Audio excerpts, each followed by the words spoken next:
Esta é a história de um homem que cansou de ser o alicerce invisível de uma família que só o enxergava como um excesso.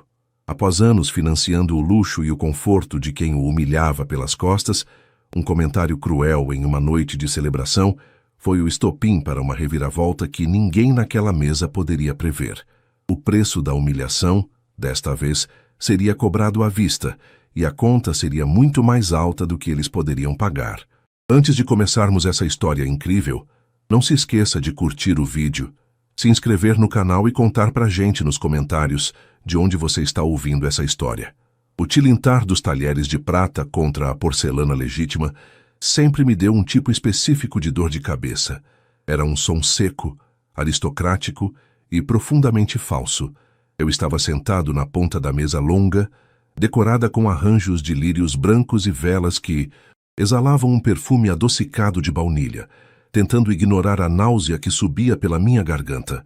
Estávamos no Solar das Palmeiras, um dos espaços de eventos mais caros de São Paulo, celebrando as bodas de pérola dos meus pais, Arnaldo e Eliane. Para quem olhasse de fora, éramos a personificação do sucesso da classe média alta paulistana. Mas eu, Renato, sabia exatamente quanto custava cada gota daquele espumante que descia pela garganta dos meus parentes. Custava as minhas noites de sono, o meu suor como desenvolvedor sênior e a minha total abdicação de férias nos últimos 3 anos. O ar-condicionado do salão estava gelado, mas eu sentia meu pescoço suar sob o colarinho da camisa de linho. Eu observava meu irmão mais velho, Bruno, do outro lado da mesa. Ele vestia um terno que, ironicamente, eu havia dado de presente no Natal passado. Bruno sempre foi o filho de ouro. Ele tinha o carisma, o sorriso fácil e uma habilidade quase mágica de fazer com que as pessoas se sentissem culpadas por não o ajudarem. Ele falava alto, gesticulava com uma taça de vinho na mão e contava histórias sobre seus supostos investimentos em criptomoedas, enquanto o meu pai o olhava com uma admiração que nunca, em 30 anos, foi direcionada a mim. Eu era apenas o Renato dos computadores, o filho que deu sorte na carreira e que, na cabeça deles, tinha a obrigação moral de sustentar o status da família. O buffet foi anunciado. O cheiro de risoto de cogumelos e picanha ao ponto começou a dominar o ambiente, misturando-se ao perfume das flores. Eu não comia nada desde o café da manhã, focado em fechar os últimos detalhes daquele evento para que tudo fosse impecável para minha mãe. Levantei-me discretamente e caminhei até a mesa de serviço. Peguei um prato e, quando estava prestes a me servir de uma porção de massa, senti uma mão pesada no meu ombro. Era Bruno. Ele tinha um sorriso enviesado no rosto, aquele tipo de expressão que ele usa quando quer destilar veneno disfarçado de piada. Vai com calma aí, amigão, Bruno disse, alto o suficiente para que os primos e tios sentados por perto ouvissem. Tente não comer muito. Tem mais gente para comer e o buffet não é infinito. Sabe como é, né? Precisamos garantir que quem realmente importa aproveite a festa. O silêncio que se seguiu foi cortante. Eu congelei com a colher de servir na mão. Olhei para o lado e vi minha tia Clarice, uma mulher que passou a vida criticando o meu peso e as minhas escolhas, limpando os cantos da boca com um guardanapo de tecido. Ela soltou uma risadinha seca e completou. Pois é, Renato. O Bruno tem razão. Deixe um pouco para as outras pessoas também. Você sempre foi meio fominha, desde pequeno, né? Vamos manter a elegância. O lugar pede isso. Minha mãe olhou para a cena, mas não disse nada. Ela apenas ajeitou o colar de pérolas, que eu também havia pago, e desviou o olhar para o arranjo de mesa. Meu pai continuou rindo de algo que outro tio dizia, ignorando completamente a humilhação pública que o filho mais novo acabara de sofrer. Naquele momento, algo dentro de mim, uma corda que vinha sendo esticada há décadas, simplesmente arrebentou. Não foi uma explosão de raiva barulhenta, foi um estalo frio e lúcido. Eu olhei para o prato vazio na minha mão, depois para o rosto cínico do Bruno, que parecia deleitado com a própria audácia. Eles realmente acreditavam que eu estava ali por caridade. Eles acreditavam que aquele banquete, aquele vinho importado, os garçons de luvas brancas e até o lustre de cristal acima de nossas cabeças tinham surgido por passe de mágica ou pelo prestígio inexistente do meu irmão. Nenhum deles parou para perguntar como meus pais, ambos aposentados com uma renda modesta, poderiam arcar com uma festa de 100 mil reais. Tem razão, Clarice, eu disse, minha voz saindo mais calma do que eu esperava. Eu realmente perdi o apetite. Coloquei o prato cuidadosamente de volta na pilha. Senti o olhar confuso de Bruno me seguindo enquanto eu caminhava em direção à saída do salão. No caminho, fiz um sinal para o gerente do buffet, o Sr. Marcos, um homem impecável que eu havia contratado pessoalmente. Ele veio ao meu encontro com um tablet em mãos e uma expressão de prontidão. Senhor Renato, algum problema com o serviço? Ele perguntou, baixando o tom de voz. Nenhum, Marcos. O serviço está impecável. Mas surgiu uma emergência de trabalho e preciso me retirar agora mesmo. Respondi, pegando meu paletó que estava na cadeira de entrada. Sobre o pagamento, você se lembra da nossa conversa sobre o faturamento da conta do bar e o fechamento do contrato? Sim, senhor. Está tudo autorizado no seu cartão de crédito corporativo, conforme o combinado. O sistema processa o valor total ao final do evento. Pois é, houve uma mudança de planos, eu disse, olhando diretamente nos olhos dele. Eu quero cancelar a pré-autorização agora. Não vou assinar o fechamento da conta. Você deve apresentar a fatura total à mesa principal, especificamente para o Sr. Bruno ou para o Sr. Arnaldo, assim que o prato principal for retirado. Informe que o patrocinador retirou o apoio financeiro por motivos pessoais. Entendido? Marcos piscou, surpreso. Ele era um profissional experiente e, certamente, sentiu a tensão no ar. Ele olhou para a mesa, onde Bruno agora servia uma montanha de comida no próprio prato, rindo alto. Entendido, Sr. Renato. Farei como solicitado. Mas o senhor tem ciência de que, sem o seu cartão, o valor total deverá ser quitado imediatamente pelo responsável que permanecer no local? Tenho plena ciência, Marcos. Boa noite. Saí pelas portas de vidro duplas do salão. O ar da noite paulistana me atingiu, como um choque de realidade. Caminhei até o estacionamento, sentindo meus passos ecoarem no asfalto. Entrei no meu carro, fechei a porta e o silêncio foi absoluto. Eu sabia o que aconteceria a seguir. Bruno não tinha R$ 1.000 no banco, muito menos o valor de um carro popular que custava aquela festa. Meu pai já tinha gastado a maior parte das economias em viagens que o Bruno planejou para eles. Liguei o motor e olhei para o relógio.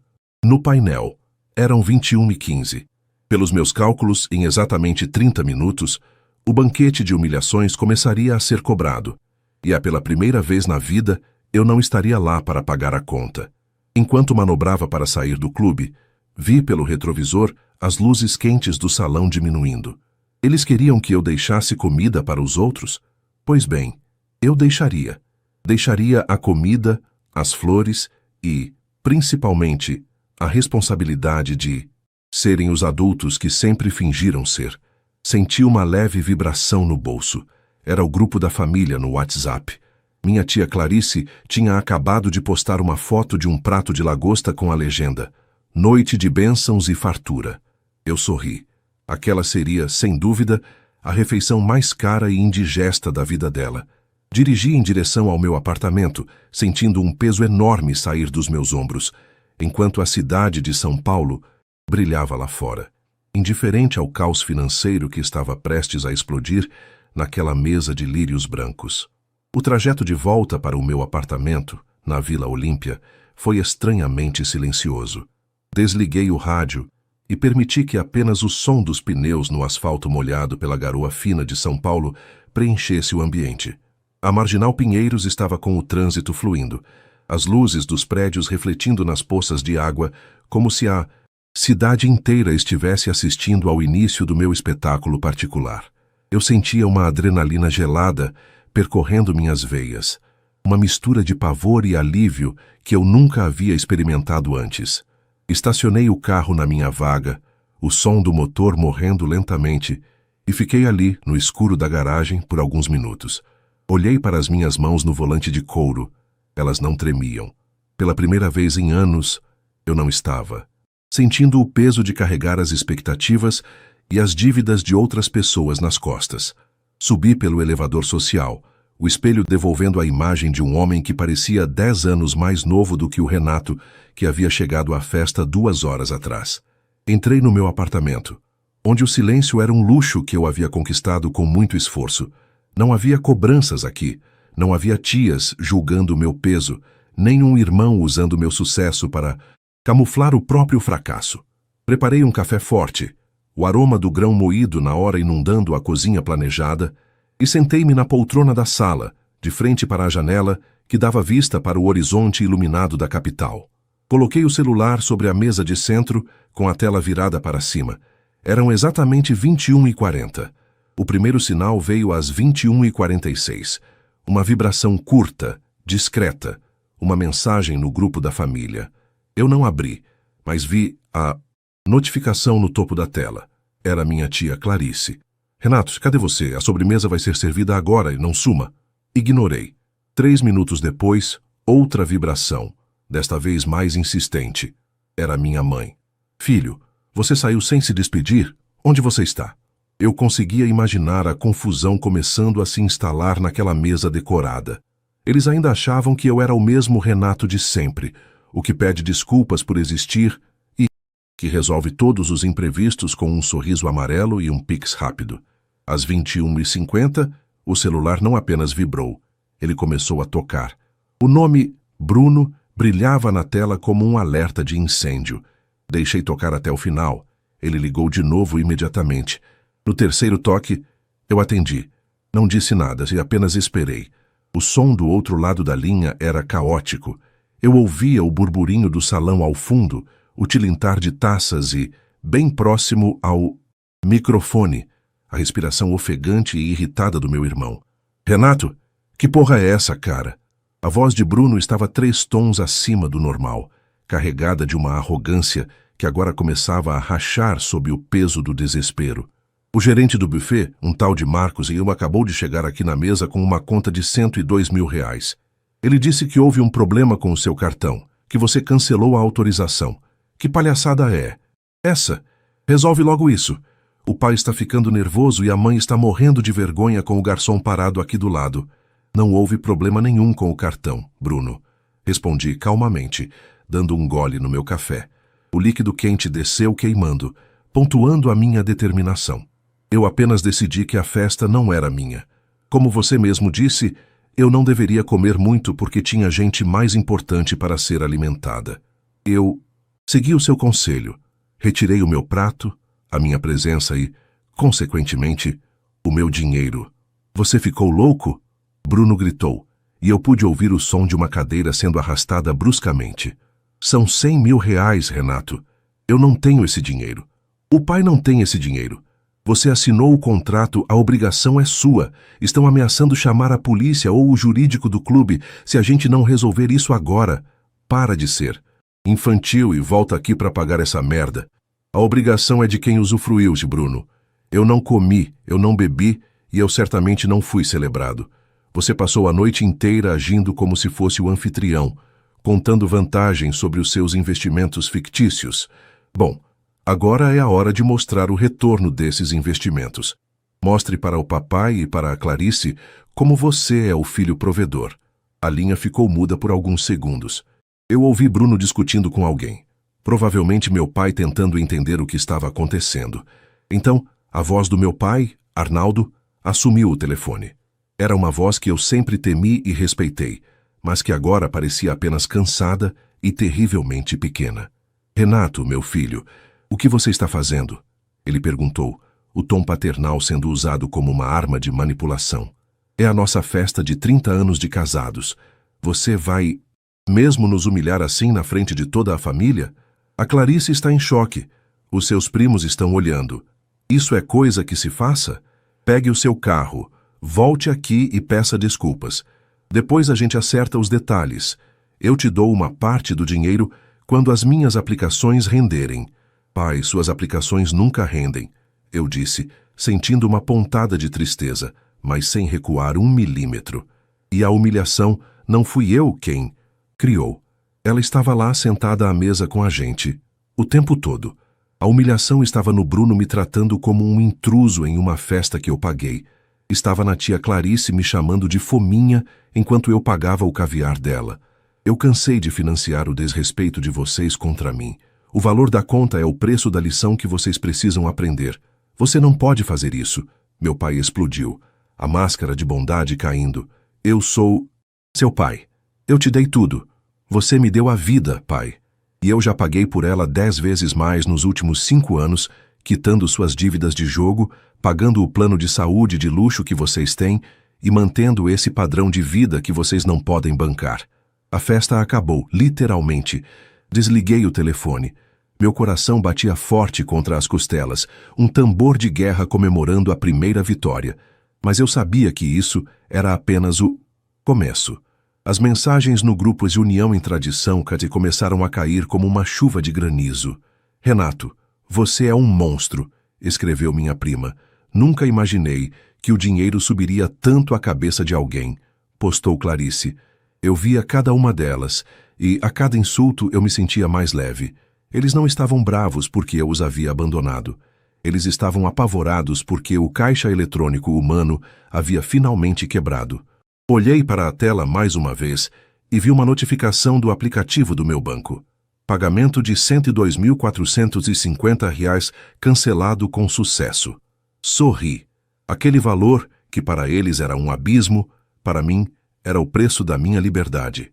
Levantei-me da poltrona, caminhei até a varanda e respirei fundo o ar úmido de São Paulo. A festa lá no Solar das Palmeiras devia estar um caos.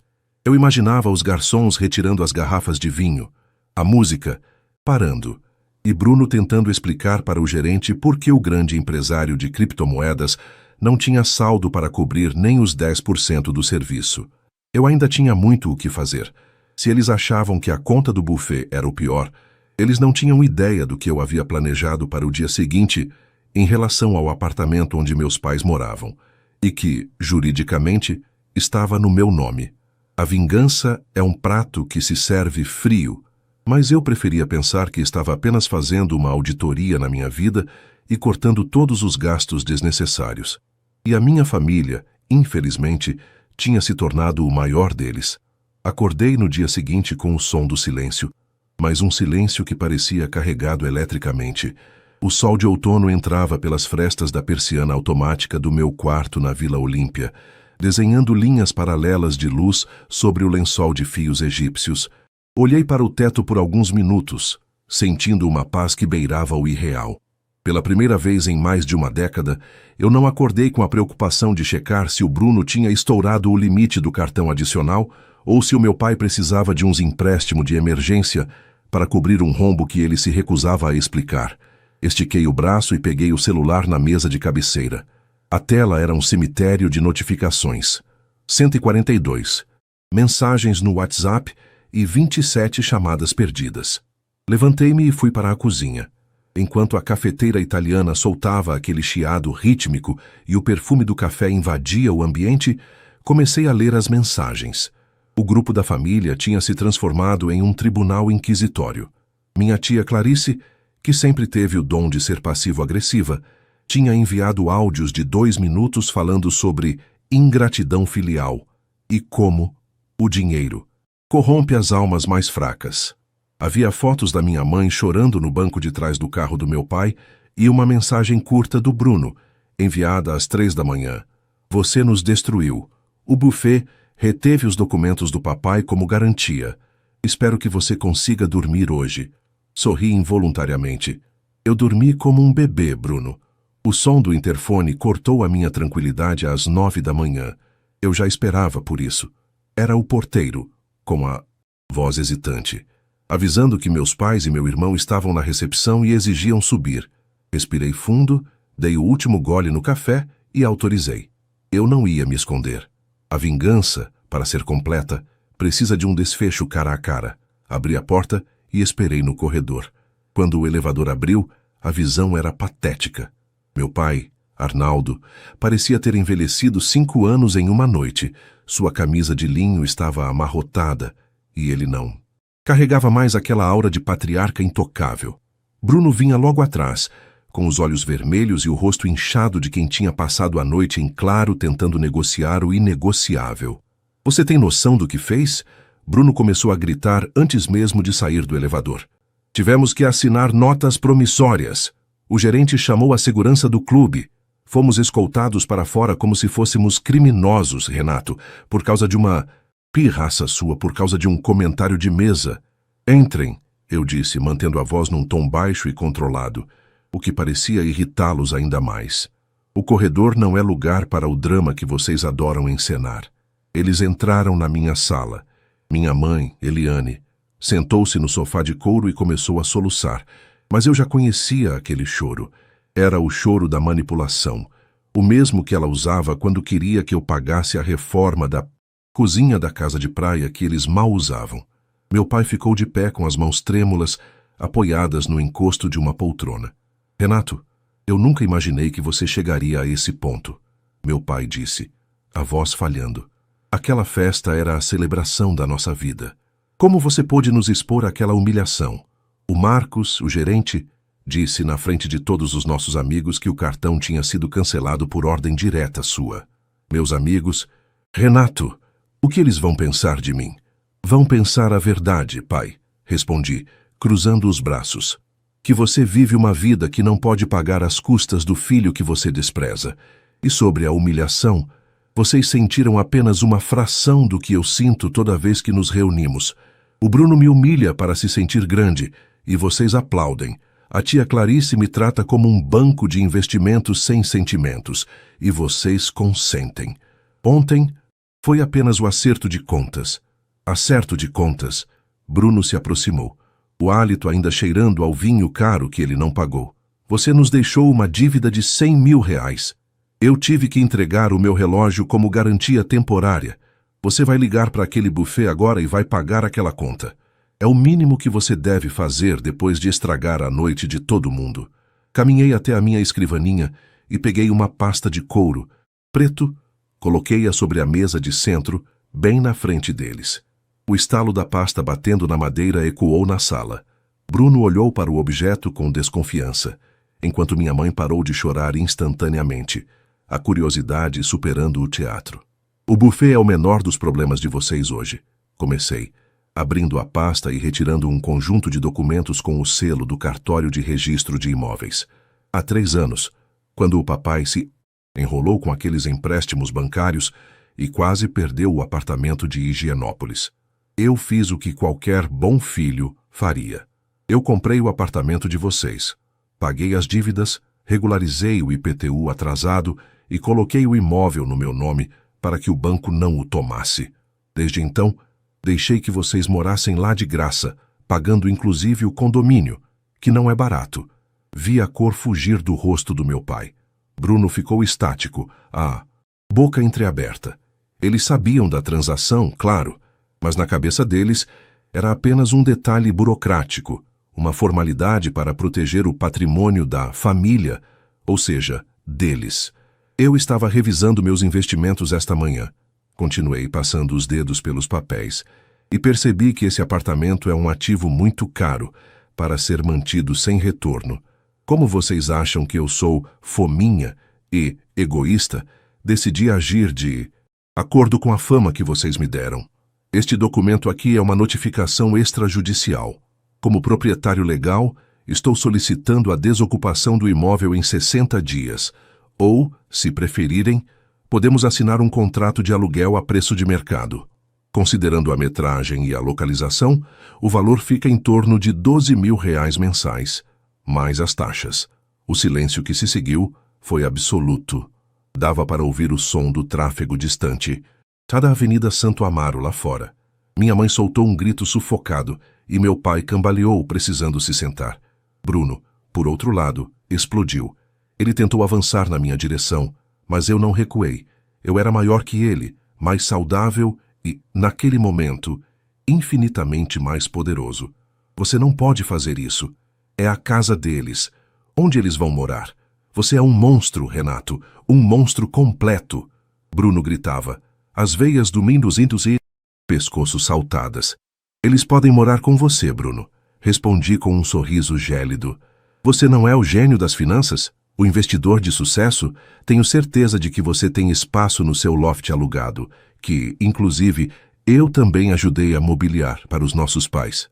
Ou talvez você possa usar o lucro daquela sua grande tacada em cripto para comprar uma casa para eles. Olhei para o meu pai, que agora me encarava com uma mistura de medo e reconhecimento. Pela primeira vez na vida, ele não me via como o Renato dos computadores, mas como o homem que tinha o destino dele nas mãos. A dinâmica de poder tinha mudado para sempre, e o gosto era muito melhor do que qualquer prato daquele buffet de luxo. Eu estava apenas começando a limpar a minha vida dos parasitas que eu mesmo tinha alimentado. Vocês têm 60 dias, repeti, fechando a pasta. Sugiro que comecem a encaixotar as coisas e, Bruno, não esqueça de pagar o buffet. Eles foram bem claros sobre o que acontece com quem dá calote em estabelecimentos daquele porte. Agora, se me dão licença, eu tenho um dia de trabalho produtivo pela frente. Coisa que nenhum de vocês saberia o que é. Apontei para a porta. O desfile de saída deles foi ainda mais melancólico que a entrada. Bruno tentava sustentar uma postura de indignação, mas seus ombros estavam caídos. Meus pais saíram como sombras, sem coragem de me olhar nos olhos. Fechei a porta e encostei a cabeça na madeira fria. Meu coração ainda batia rápido, mas não era de medo. Era a batida da liberdade. A festa tinha acabado e a vida real, com todas as suas contas e consequências, tinha acabado de começar para eles. 60 dias. Esse foi o prazo que dei a eles, e cada um desses 60 dias foi como uma sessão de desintoxicação para a minha alma. Durante esse período, bloqueei quase todos os canais de comunicação. Deixei apenas o e-mail aberto para tratar com o advogado que designei para mediar a desocupação do imóvel em Higienópolis. Eu não queria ouvir súplicas, não queria ler insultos e, acima de tudo, não queria ser convencido a voltar ao papel de mártir da família. No entanto, no último dia do prazo, decidi que eu mesmo iria até lá para pegar as chaves. Não por sadismo, mas por encerramento. Eu precisava ver, com meus próprios olhos, que o ciclo de exploração tinha, finalmente, chegado ao fim. Estacionei o carro na rua arborizada de Higienópolis, onde o cheiro de jasmim das calçadas e o som dos pássaros nos prédios antigos criavam uma ilusão de paz eterna. Mas, ao entrar no edifício, o clima mudou. O saguão, com seu piso de mármore impecável, parecia mais frio que o normal. O porteiro, o Sr. Vanderlei, que me conhecia desde que eu era o menino dos computadores, me cumprimentou com um olhar de compaixão que me incomodou. Ele sabia. Em prédios como aquele, as paredes não apenas têm ouvidos, elas fofocam. Ele sabia que os donos do 82 estavam saindo sob pressão. Quando o elevador abriu no 8º andar, o cenário era de guerra. O corredor estava obstruído por caixas de papelão empilhadas, de qualquer jeito, algumas rasgadas, revelando o conteúdo. Louças que eu comprei em viagens internacionais, livros de arte que meu pai nunca leu, e os tapetes persas que minha mãe tanto se orgulhava de exibir. O cheiro de poeira levantada e fita adesiva impregnava o ar. Entrei no apartamento e a primeira coisa que vi foi o vazio. As paredes, agora sem os quadros caros, exibiam manchas mais claras onde a pintura não havia desbotado, como cicatrizes de uma vida de aparências. "Você veio ver o seu troféu, Renato?" A voz de Bruno ecoou na sala ampla, mas sem a autoridade de antes. Ele estava sentado no chão, encostado em uma pilha de caixas, com uma aparência deplorável. O cabelo estava despenteado, a barba por fazer e ele vestia uma camiseta promocional velha, muito longe dos ternos de corte italiano que costumava desfilar. O grande investidor parecia um homem, derrotado pela realidade. Fiquei sabendo, pelo meu advogado, que ele teve que vender o carro e contrair um empréstimo com juros abusivos para quitar a dívida do buffet e evitar um processo criminal por estelionato. A conta daquela festa de 30 minutos custaria a ele os próximos 5 anos de trabalho, se é que ele conseguiria um emprego de verdade. Não vim ver troféu nenhum, Bruno. Vim pegar as chaves e conferir o estado do meu imóvel, respondi, minha voz soando firme contra o eco das paredes nuas. Onde estão o pai e a mãe? Estão terminando de empacotar as coisas na cozinha. Vamos para um apartamento de 2 quartos em Pirituba. É o que o dinheiro da aposentadoria deles consegue pagar agora que você decidiu nos expulsar para a rua. Ele disse, tentando injetar veneno nas palavras, mas o efeito foi nulo. Eu não os expulsei para a rua, eu apenas parei de pagar pelo privilégio de ser humilhado por vocês. Pirituba é um bairro digno, Bruno. Milhões de brasileiros vivem lá e são felizes. O problema é que para vocês, qualquer coisa abaixo do luxo financiado por terceiros é considerado rua. Minha mãe apareceu na porta da cozinha. Ela segurava uma caixa de sapatos cheia de fotos antigas. Seus olhos estavam vermelhos e ela parecia menor, mais frágil. Ao me ver, ela não gritou, nem chorou, como no meu apartamento. Ela apenas me olhou com uma tristeza profunda, uma mistura de arrependimento e uma incompreensão persistente. Você realmente vai ter coragem de colocar o apartamento para alugar para estranhos, Renato? Ela perguntou, a voz trêmula. Tantas memórias aqui, os seus aniversários, os nossos natais. Mãe, as memórias eu levo comigo. O patrimônio é outra coisa, respondi, sentindo um nó na garganta que forcei para baixo. Eu passei anos sendo o alicerce emocional e financeiro de vocês, e o que recebi em troca foi ser tratado como um convidado indesejado na minha própria vida.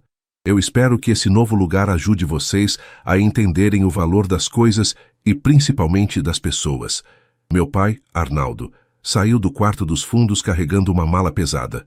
Ele parou, olhou para mim e, por um momento, achei que ele fosse dizer algo profundo, um pedido de desculpas ou um reconhecimento. Mas o orgulho é uma doença difícil de curar. Ele apenas assentiu levemente, como se eu fosse um estranho com quem ele tinha um negócio pendente. As chaves estão em cima da bancada da cozinha, ele disse com a voz rouca. O condomínio deste mês está pago. Não devemos mais nada a você. Na verdade, pai, vocês nunca me deveram dinheiro. Vocês me deviam respeito, e isso é algo que nenhum aluguel em Higienópolis pode comprar. Eles terminaram de carregar o que restava com a ajuda de 2 rapazes de uma transportadora barata. Observei da varanda enquanto o caminhão partia, levando embora o peso de uma família tóxica. O apartamento agora era apenas silêncio e luz solar. Caminhei pelos cômodos vazios, sentindo a energia do lugar mudar. Eu não ia alugar para estranhos imediatamente. Decidi que iria vender aquele imóvel. Aquele dinheiro seria usado para algo novo, algo que fosse exclusivamente meu, longe das sombras do passado. Sentei-me no parapeito da janela da sala, olhando para a cidade de São Paulo, que se estendia até o horizonte. Lembrei-me do comentário do Bruno na festa. Tente não comer muito, tem mais gente para comer. Ele tinha razão, no final das contas. Havia muita gente para comer, mas eu não era mais o buffet livre. Eu era o dono da minha própria mesa agora. Senti um peso enorme sair dos meus ombros, uma leveza que eu não conhecia desde a adolescência. Peguei meu celular e, pela primeira vez em meses, postei uma foto da vista da janela vazia. A legenda foi simples. Onde uma história termina, a liberdade começa. Saí do apartamento, tranquei a porta e entreguei o cartão de acesso para o Sr. Vanderlei no saguão. Saí para a rua e o ar parecia mais fácil de respirar. Não havia mais cobranças ocultas. Não havia mais o medo do próximo telefonema de emergência. Eu tinha perdido uma família, talvez, mas tinha me encontrado no processo. E para mim, esse foi o melhor negócio da minha vida. A vingança não foi ver o sofrimento deles, mas sim ver o meu próprio crescimento florescer no terreno que eles tentaram pavimentar com ingratidão. Entrei no meu carro, liguei o rádio em uma estação de jazz, suave, e dirigi em direção ao meu futuro. O espelho retrovisor não mostrava apenas o prédio que eu estava deixando para trás, mas o homem que eu tinha me tornado. Alguém que finalmente entendeu que o maior luxo do mundo não é morar em Higienópolis, mas sim ter a paz de espírito de quem não deve nada a ninguém, e que não permite que ninguém lhe deva a própria dignidade.